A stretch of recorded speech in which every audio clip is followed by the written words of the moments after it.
Hi everyone, happy Sunday. Get right into it. We're going to read chapters 41, 42, and probably 43 of Genesis today.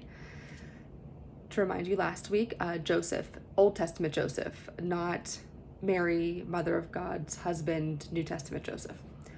He is in prison for a crime he did not commit. We learned he can interpret dreams. He interpreted the dream of Pharaoh's cupbearer, said, when things go well for you, remind Pharaoh of me. Cupbearer forgot. So Joseph is still stuck in prison. All right, let's go. Chapter 41, Pharaoh's dream. After a lapse of 2 years, so he was in jail for 2 years, Pharaoh had a dream. He saw himself standing by the Nile when up out of the Nile came 7 cows, handsome and fat. They grazed in the reed grass. Behind them, 7 other cows, ugly and gaunt, came up out of the Nile. And standing on the bank of the Nile's a river. Beside the others, the ugly, gaunt cows ate up the 7 handsome, fat cows. Then Pharaoh woke up. He fell asleep again and had another dream. He saw 7 ears of grain, fat and healthy, growing on a single stalk. Behind them sprouted 7 ears of grain, thin and blasted by the east wind, and the 7 thin ears swallowed up the 7 fat, healthy ears. Then Pharaoh woke up to find it was only a dream. Next morning his spirit was agitated, so he summoned all the magicians and sages of Egypt and recounted his dream to them, and no one could interpret his dream for him. Then the chief cupbearer spoke up and said to Pharaoh, "On this occasion I'm reminded of my negligence." Again, he forgot about Joseph. "Once, when Pharaoh was angry, he put me and the chief baker in custody in the house of the chief steward. Later we both had dreams on the same night, and each of our dreams had its own meaning. There with us was a Hebrew youth, a slave of the chief steward, and when we told him our dreams, he interpreted them for us and explained for each of us the meaning of his dream. And it turned out just as he had told us. I was restored to my post, but the other man was impaled. Pharaoh therefore had Joseph summoned, and they hurriedly brought him from the dungeon. After he shaved and changed his clothes, he came into Pharaoh's presence. Pharaoh then said to him, I had certain dreams that no one can interpret, but I hear it said of you that the moment you are told a dream, you can interpret it. It is not I, Joseph replied to Pharaoh, but God who will give Pharaoh the right answer. That's important. Joseph isn't taking credit. He's just saying it's the glory goes to God. It's not about Joseph. It's about God. Then Pharaoh said to Joseph, in my dream I was standing on the bank of the Nile when up from the Nile came 7 cows, fat and well-formed. They grazed in the reed grass. Behind them came 7 other cows, scrawny, most ill-formed and gaunt. Never have I seen such ugly specimens as these in all the land of Egypt. The gaunt, ugly cows ate up the first 7 fat cows, but when they had consumed them, no one could tell they had done so, because they looked as ugly as before. Then I woke up. In another dream I saw 7 ears of grain, fat and healthy, growing on a single stalk. Behind them sprouted 7 ears of grain, shriveled and thin and blasted by the east wind, and the 7 thin ears swallowed up the 7 healthy ears. I have spoken to the magicians, but none of them can give me an explanation. Joseph said to Pharaoh, both of Pharaoh's dreams have the same meaning. God has thus foretold to Pharaoh what he is about to do. The 7 healthy cows are 7 years, and the 7 healthy ears are 7 years, the same in each dream. So also the 7 thin, ugly cows that came up after them are 7 years, as are the 7 thin, wind-blasted ears. They are 7 years of famine. It is just as I told Pharaoh. God has revealed to Pharaoh what he is about to do. 7 years of great abundance are now coming throughout all the land of Egypt, but these will be followed by 7 years of famine. Famine is when there's not food. Food doesn't grow for whatever reason.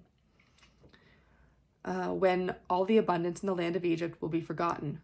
When the famine has ravaged the land, no trace of the abundance will be found in the land because of the famine that follows it. So utterly severe will the famine be.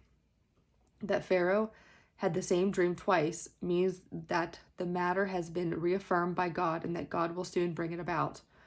Therefore, let Pharaoh seek out a wise and discerning man and put him in charge of the land of Egypt. Pharaoh should also take action to appoint overseers so as to regiment the land during the 7 years of abundance. They should husband all the food, and husband is a verb here, it's to take care of.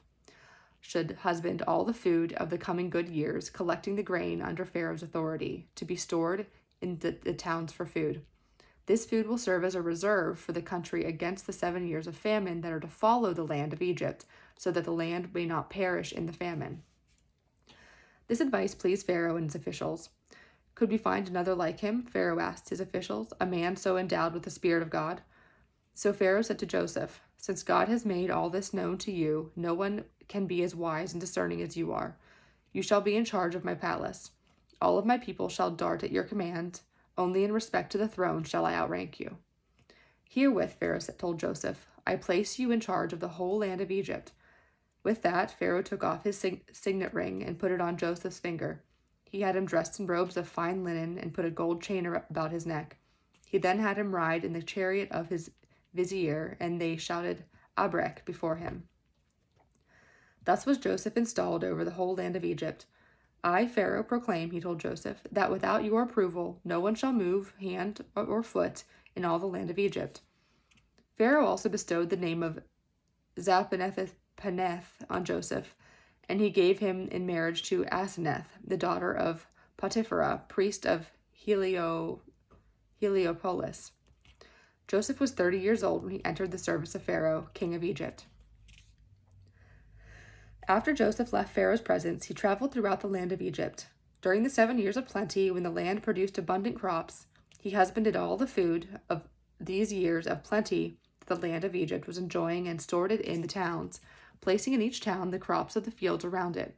Joseph garnered grain in quantities like the sands of the sea, so vast that at last he stopped measuring it, for it was beyond measure. Before the famine years set in, Joseph became the father of 2 sons, born to him by Asenath, the daughter of Potipharah, priest of Heliopolis. He named his firstborn Manasseh, meaning "God has made me forget entirely the sufferings I endured at the hands of my family." And the second he named Ephraim, meaning "God has made me fruitful in the land of my affliction." When the 7 years of abundance enjoyed by the land of Egypt came to an end, the 7 years of famine set in, just as Joseph had predicted. Although there was famine in all the other countries, food was available throughout the land of Egypt. When hunger came to be felt throughout the land of Egypt, and the people cried to Pharaoh for bread, Pharaoh directed all Egyptians to go to Joseph and do whatever he told them. When the famine had spread throughout the land, Joseph opened all the cities that had grain and rationed it to the Egyptians, since the famine had gripped the land of Egypt. In fact, all the world came to Joseph to obtain rations of grain, for famine had gripped the whole world. Chapter 42. The brothers' first journey to Egypt. These are Joseph's brothers. Remember, he was their father's favorite. They didn't like that. They were jealous of him. He got these dreams from God that suggested they would bow down to him someday. So they trapped him and left him just to be captured. Well, they were going to leave him to die, but then they sold him into slavery. All right, so the brothers.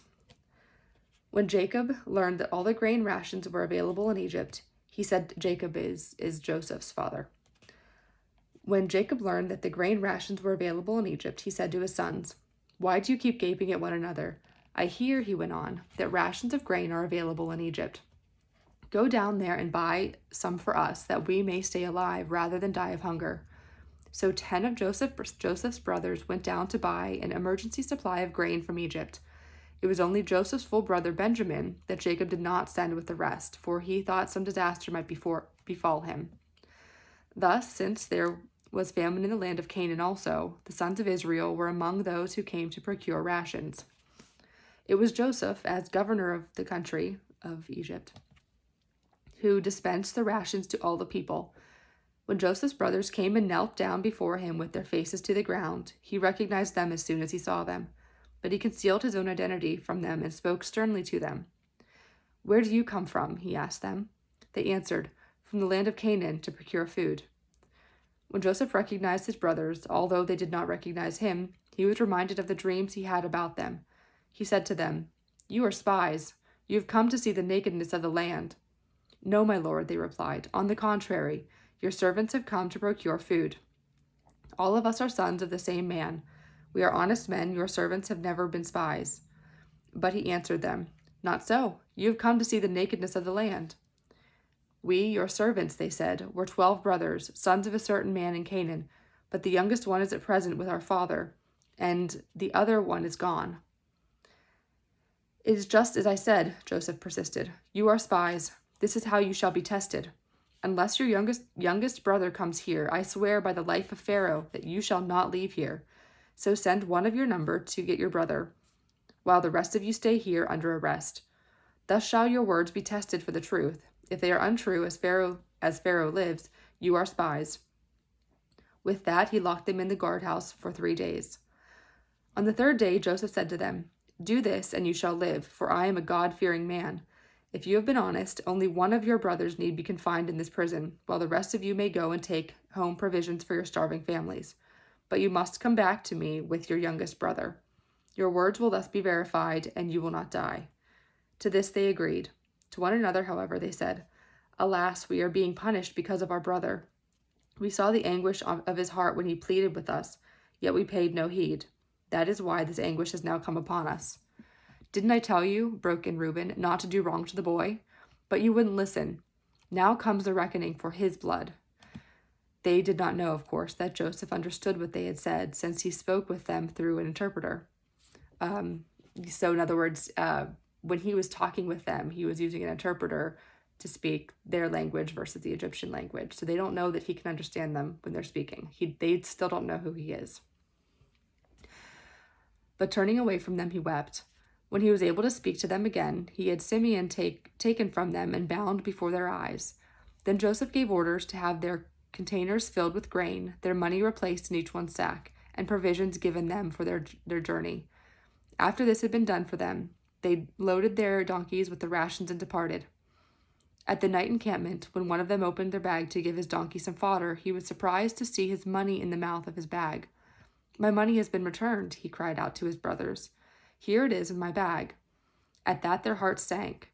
Trembling, they asked one another, What is this that God has done to us? When they got back to their father, Jacob, in the land of Canaan, they told him all that had happened to them. The man who is lord of the country, they said, spoke to us sternly and put us in custody, as if we were spying on the land. But we said to him, We are honest men, we have never been spies. There were 12 of us brothers, sons of the same father, but one is gone, and the youngest one is at present with our father in the land of Canaan. Then the man who is lord of the country said to us, This is how I shall know if you are honest men. Leave one of your brothers with me, while the rest of you go home with rations for your starving families. When you come back to me with your youngest brother, and I know that you are honest men and not spies, I will restore your brother to you, and you may move about freely in the land. When they were emptying their sacks, there in each one's sack was the money bag. At the sight of their money bags, they and their father were dismayed. Their father Jacob said to them, Must you make me childless? Joseph is gone, and Simeon is gone. And now you would take away Benjamin? Why must such things always happen to me? Then Reuben told his father, Put him here in my care, and I will bring him back to you. You may kill my own 2 sons if I do not return him to you. But Jacob replied, My son shall not go down with you. Now that his full brother is dead, he is the only one left. If some Joseph was his full brother. He is the only one left. If some disaster should befall him on the journey you must make, you would send my white head down to the netherworld in grief.